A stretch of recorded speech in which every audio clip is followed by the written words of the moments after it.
আসসালামু আলাইকুম viewers, easy beauty tips টিভির পক্ষ থেকে সবাইকে স্বাগতম। আজকে আমি এসেছি তোমাদের মাঝে নতুন আর একটা ভিডিও নিয়ে। প্রত্যেক মেয়ে চায় তার সৌন্দর্য ধরে রাখতে, আর সৌন্দর্য ধরে রাখা মানেই কিন্তু চিরকাল যুবতী থাকা নয়। সৌন্দর্যের প্রথম শর্ত হচ্ছে ত্বক পরিষ্কার ও দাগমুক্ত রাখা। অনেক মেয়েদের মুখে মেস্তা দেখা যায়। এই মেস্তা হচ্ছে চেহারা বয়সের ছাপ পড়ার প্রথম লক্ষণ। অতিরিক্ত মেকআপ লাগানোর ফলেও মেস্তা পড়তে পারে, বিশেষ করে যাদের প্রতিদিন বাইরে যেতে হয়, মেকআপ করতে হয়, তাদের এই সমস্যাটি বেশি দেখা যায়। আজ আমরা কয়েকটি প্রাকৃতিক উপাদান দিয়ে তৈরি করব এই মাস্কটি। এই মাস্কটি আমি আজকে তোমাদের সঙ্গে প্রথম ধাপ শেয়ার করব। তো বন্ধুরা চলুন এই মাস্কটির প্রথম ধাপ আমরা কি দিয়ে তৈরি করব। প্রথমে যেটি লাগবে সেটি হচ্ছে একটি খালি বাটিতে 1 থেকে 1.5 চামচ পরিমাণ দারুচিনি নিয়ে নেব।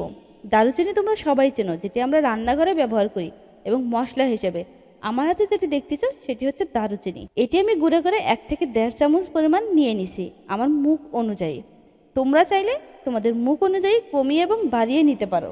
তারপর যেটি করব সেটি হচ্ছে এর মধ্যে 1 চা চামচ পরিমাণে গুঁড়া দুধ দিয়ে দেব। গুঁড়া দুধ এবং দারুচিনির গুঁড়া খুব ভালোভাবে মিক্স করে নেব। এরপর এই মিশ্রণটি মেস্তার দাগের উপর লাগাবো।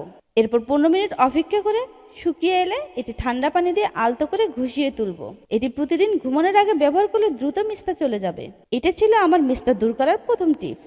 দ্বিতীয় টিপসে দেখার জন্য অবশ্যই আমার চ্যানেলটিকে লাইক, কমেন্ট, শেয়ার করে এবং সাবস্ক্রাইব করে বেল আইকনটি প্রেস করে দিবেন। তাহলে অবশ্যই দ্বিতীয় ধাপটি দেখতে পারবেন। আজকে এই পর্যন্তই। ততক্ষণ পর্যন্ত সবাই ভালো থাকুন, সুস্থ থাকুন। আল্লাহ হাফেজ।